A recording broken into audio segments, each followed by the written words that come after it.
Hi everybody, it's Megan here, the Healing Foods Coach, and I hope you're doing well. I'm actually starting to feel a bit better today.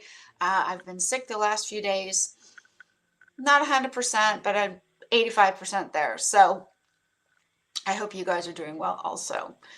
Thank you all so much for your comments and your questions and your support and your just your positive encouragement and feedback always. I really appreciate it. And I know that we have, I've got quite a few new subscribers. So thank you so much for joining and subscribing. And for those who've been around and been with me on this journey for several years now, or at least for some time, thank you so much for continuing to come back. I really do appreciate it.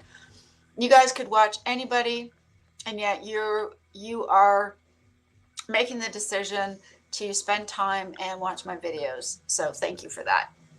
So today's topic or theme, I guess you could say, is that we all face change, and as scary as it is sometimes, it often results in good things. Not all changes feel positive at the time, but change is inevitable, and we can either allow it to help us get to a place where we're better in life, or it can be something that causes us challenge.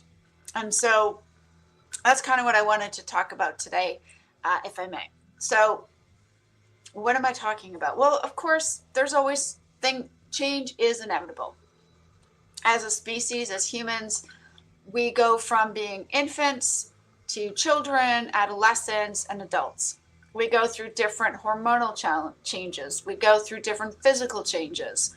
And of course, as we get into older age or old age, there are further changes that happen as well with our hormones, with our general health, with our vision or hearing or just mental abilities. That changes over time, and it's supposed to.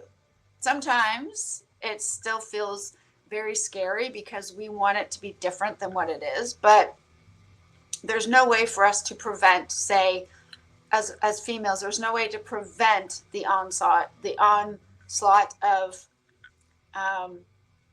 adolescence, of the puberty phase, where we get all these new hormones and our body changes shape and we get menstrual cycles or the ability to have children. Just as when we get to a certain age later in life, the ability to reproduce stops. And we have a change in our hormone levels as well. For men, there's a difference between, the changes that occur between being a boy, being a man, going through puberty, adolescence, with the hormonal shifts that happen as well. And some of those will change again as you get on later in life. So there are certain physiological changes that are unavoidable. It's just, that's what happens. And I think overall I've embraced it for the most part. I didn't always enjoy every moment of it, every step of the way, but the ultimate, this is part of life, makes it kind of easier to deal with. But sometimes there are changes that can happen that we are in control of, at least to some extent. And we know that they are things we need to do differently, changes we need to make, but we're scared, or we're worried that what if we fail? Right? Let's try something new, but what if we fail? And it's those sort of challenges and changes that I think in some ways are even more important, because they force us to grow emotionally, physically, spiritually, as people holistically.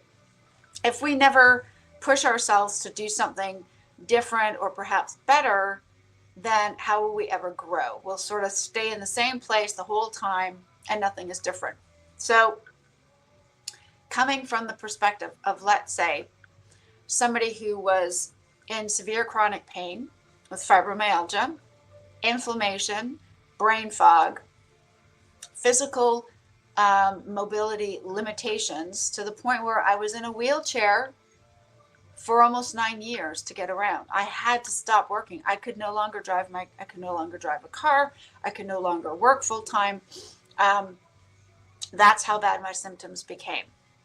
As you guys will know if you've watched any of my other videos, that's what happened to me. And so I also had a history of bulimia and severe restricting of food intake to try to control my weight, which it did not work. I ended up also being diagnosed with subclinical hypothyroidism. So my thyroid was definitely not functioning properly. It was underactive, but it was just close enough to the lower, except to the lower end of the normal range, that based on my outward appearance, of my outward symptoms, they likely would not have diagnosed me with typical hypothyroidism. But because I had, along with the underactive thyroid, I had extremely high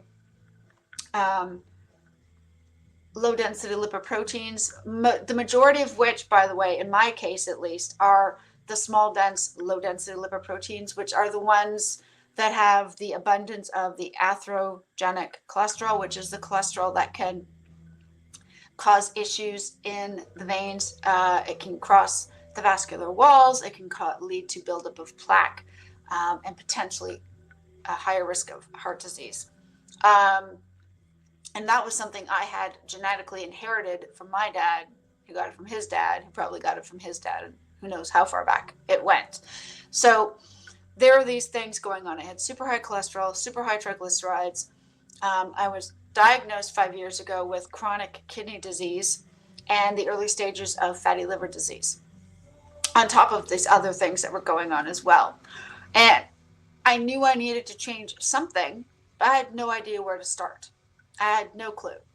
I didn't understand that the high amounts of processed foods, like we're talking highly refined and processed, like baked breads and rolls and junk, as well as all the refined sugary treats, and the huge amounts of fruit I was eating at the time, were making things worse. I had no idea. Okay. Now, one of the things I learned about is that because I have developed chronic kidney disease, even though it's stage 2, so that's considered to be fairly mild, which thank goodness it is. Okay. Once you develop disease in your kidney, it's there. You can't reverse it, but you can keep it from progressing. Okay. And so I had all of these different medical issues existing at the same time. And I knew I had to make a change, but I didn't know where to start. And I fell into where I think a lot of people fall into, which is, yes, I needed to change some things, but I felt so overwhelmed by all of these, what do they call it, comorbidity factors or coexisting medical issues, that really they all sort of existed because of one main thing, which was all the processed garbage and refined sugars that I was eating at the time. And to be fair, that I'd eaten throughout my life. Okay. It wasn't like a week's worth of birthday cake and brownies suddenly made all of this happen. It was decades of high amounts of inflammatory food. So super inflammatory seed oils and highly processed pre-made takeaways and refined sugars and all the junk. And I was doing myself absolutely no favors. I had no idea. And so as much as I was determined to make some sort of a change, I didn't know where to begin. I didn't. And so I was kind of worried, like, am I going to end up with kidney failure? Am I going to have this diseased liver and therefore have even more problems going forward? Will my hypothyroidism become even worse? Will I continue to gain weight? At this point, when all of this was told to me, it was first detected through blood testing in October of 2019, so 5 years ago, almost to the day, and it was confirmed by a lipid specialist in March of 2020. And my worry was, well, what's going to happen? Because even if I cut back on my fruit, and even if I don't eat as many baked goods, which is essentially what I was told to do, because those things made my triglyceride levels really high, basically put my liver under great strain, and put my kidneys under a huge amount of strain. In addition to the fact that I have hypercholesterolemia and a lipid abnormality, where I'm somebody, for whatever reason, just happens to produce higher amounts of triglycerides and low density lipoproteins, specifically these small dense ones, which tend to be the ones to be careful of, the more dangerous ones, if you like. Okay, not so much for the lipid proteins, but because of what they contain in them. So here I was with this whole plethora of things that were wrong, things that had seemed to have broken down. I felt like I was literally falling apart at the seams, and I didn't know what else to do. And so even though I knew that I had to lose weight, because I was 100 pounds overweight, or for those of you who do metric, 45 kilos extra on my body that I could not deal with. It was very slowly starting to kill me, quite literally. And I was afraid, like, where do I start? Oh my gosh, I was overwhelmed. And I knew I had to lose the weight. I knew I probably would never be able to be active at that time. Now, of course, I've realized that is no longer the case, but at that time, okay, well, I can't get to the gym. I can't work out because of my injury, because of all my chronic pain and inflammation. But I can at least start to maybe fix my diet somehow and lose weight. And when I first came across keto and carnivore, I thought, this sounds amazing. And I knew I desperately needed to completely change my diet, because it had been not healing me, it had been slowly killing me. But I was still afraid. I was afraid to try this new radical different way of eating. Why? Because everything else had failed. Everything I was told was supposed to be good for me had not been. Admittedly, 2 or 3 brownies a week, not helping my case. And those are not good. There's no nutritional value in those whatsoever. Okay. So, but beyond the processed, desserty, junky type foods, I was eating everything I was ever told to eat, either by a nutritionist, a dietitian, or a GP, thinking, well, surely that's got to be good. That's got to help me. And it didn't. Eating all the things that they were recommending. So why do I share this? Because for me to finally take that first step and try keto and then eventually carnivore, it was scary. I was so worried. I tried so many different restrictive diets and binges and purges and pills and powders to try to lose weight, because I figured if I lost some of this excess weight, that might help me feel better about everything else. And that was always for me the key, right? None of those things had ever worked. They'd all failed. I tried Weight Watchers, the point system, all these different books on counting calories, as it were, and how to, make sure that you can get your metabolism, kickstart your metabolism, and all these things that I tried had never worked. Now, I, of course, at the time had not understood the fact that my metabolism was so slow because I had done so much restricting, so much binging and purging. I had not nourished my body. And additionally, my thyroid was not performing at optimum levels. And so the thyroid is the big driver of metabolism. So that was also a factor, which I did not know at the time. Okay. But facing the fact that I had to lose weight, I was so overweight. I was definitely obese. I was in so much more pain and discomfort and agony. And I felt horrible all the time. Just low-lying, nauseous, headaches, just awful. I just didn't feel great at all, ever. And yet, having to give up my favorite processed junk that I knew were not good for me, but had been a source of comfort in a weird way, I wasn't quite ready to give those things up. So it's kind of, I get it. Having to radically, completely change your diet And you have to do it for yourself.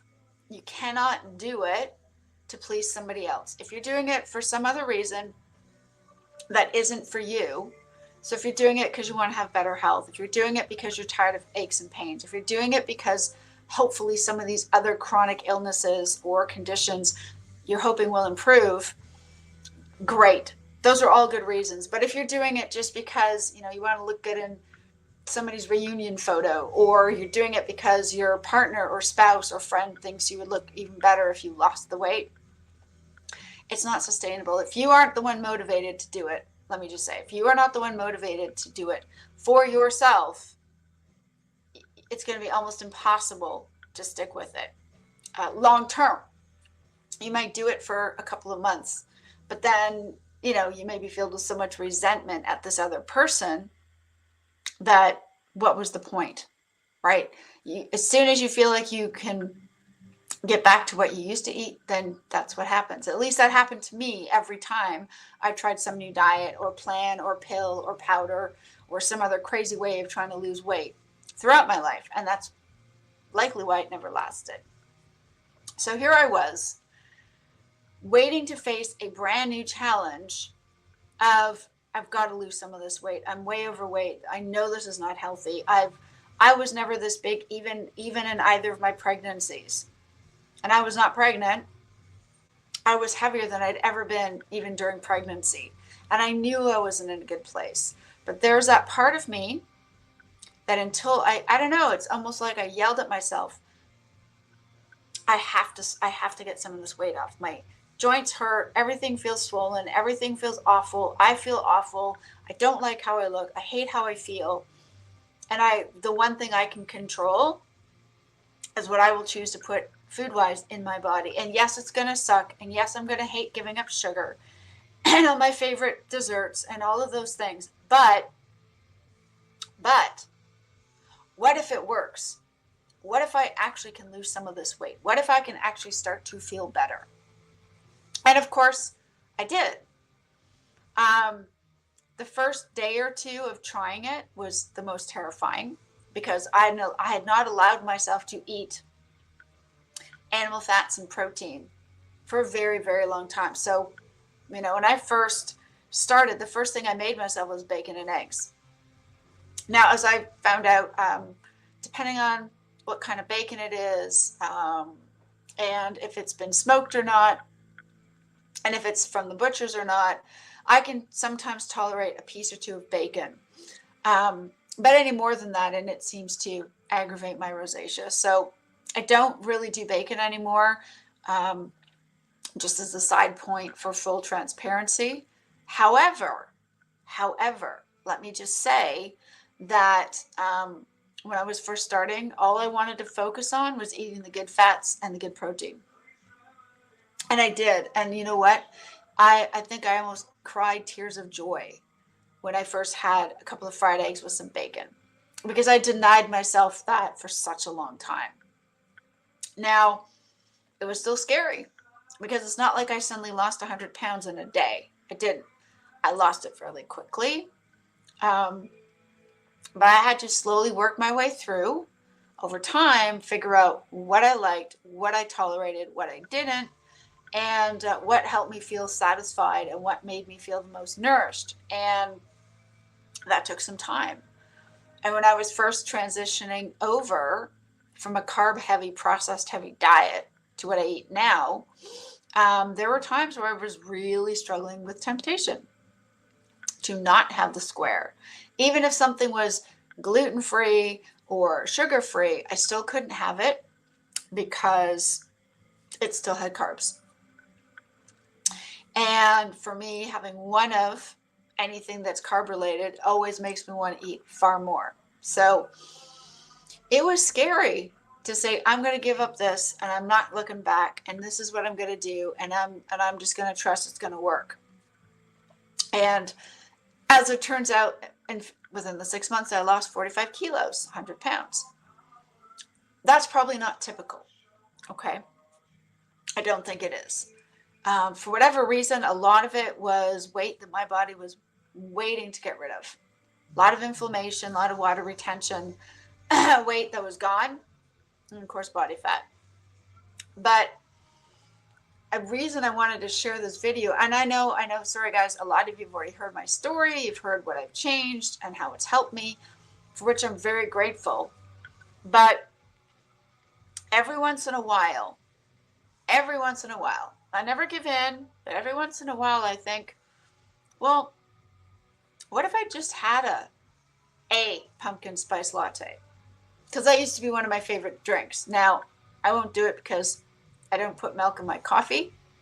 I'm off caffeine because it unfortunately it affects my gut too much. So I drink decaf.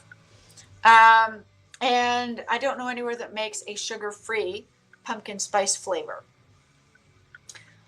But having said that, I think even just a slightly sweet taste for me, I don't know why exactly, but it makes me feel more hungry. So I have to say no. Every once in a while I think, oh, I wish I could have no, I really don't. And I know that for some people who are looking to just start this way of eating, the scariest thing is to go, I may never be able to enjoy fill in the blank again. Even if you could find a sugar-free, low-carb version, chances are, and this is not everybody, but if you're like me and you are not able to moderate one taste, you can easily end up consuming the entire tray of baked whatevers you've made. And then, of course, you're right back to the beginning. So sometimes the thought of having to go, well, I could just take a pill. I could just keep taking my medicines and eat what I like. And even though we know that ultimately we're probably going to feel worse for it, I get it. Because it's a weird kind of strange sense of comfort. We know it's not going to help us. We know it's not beneficial, but we're so used to it. It's so part of what we equate comfort with, and just, maintaining that it's really scary to give that all up. I get it. I totally, totally get that. And I say that with all sincerity because, again, it took me a long time where I finally got sick enough and inflamed enough and overweight enough and just in so much pain that I was tired of feeling that way. Finally was ready to go, you know what? I'm carrying way too much weight. And whether or not I can move regularly is not a factor, because it's not, right? If you cut out the carbs, or you cut down the carbs and you cut out all the processed garbage, that alone will bring you significant improvement. You will see weight come off even then, even if you were limited in your mobility like I used to be. Okay, so now I'm excited because, yes, I get out and walk somewhere pretty much every day. Some days not as far. Occasionally, we've had a couple of days where it's been really, really bad rain, and so I haven't, because I didn't want to get soaking wet. But generally speaking, I walk anywhere from 2 to 4 miles a day, typically. And I feel great because I can finally do that, after all of the medical conditions and issues that I was previously dealing with. So some changes are necessary. And I've discovered that the ones that we actually need to make the most are usually the scariest ones to attempt, because we often reach a point where, wow, we can't fail. We got to do something different, right? Again, 225 pounds, that's a lot. In a chair, barely mobile, swollen, inflamed, feeling horrible, hating myself, hating the way I looked, how I felt, and feeling like I was trapped.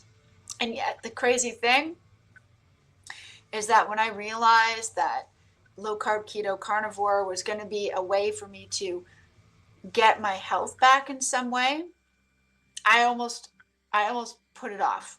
I almost hesitated again. I almost was like, oh, I'll start next week. Let me enjoy the last of my desserts. Let me enjoy the last of my favorite meals. Let me enjoy the last of my pasta and whatever else.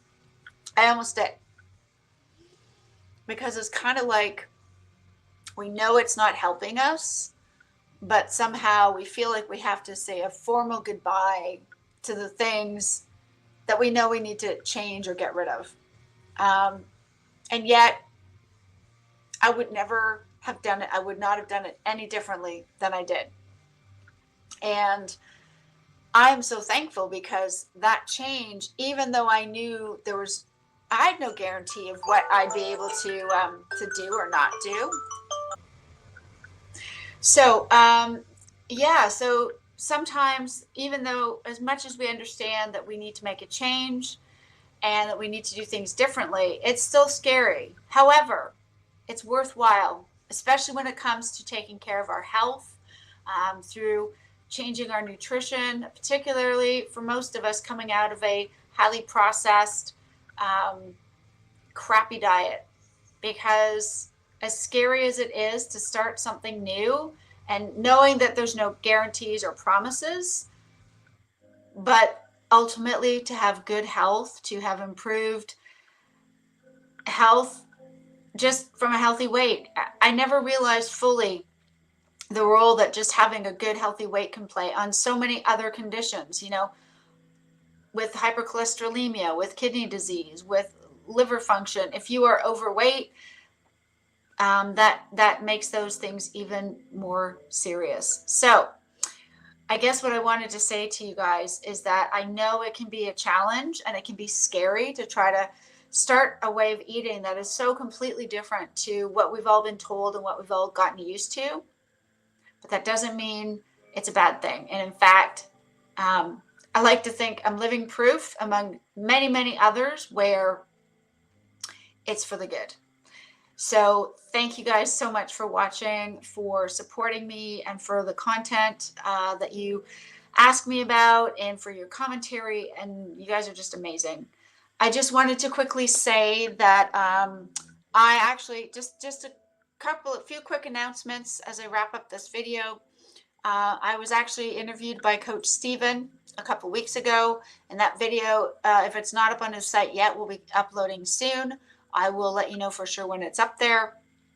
And also, yeah, just to let you guys know that that's coming, and super exciting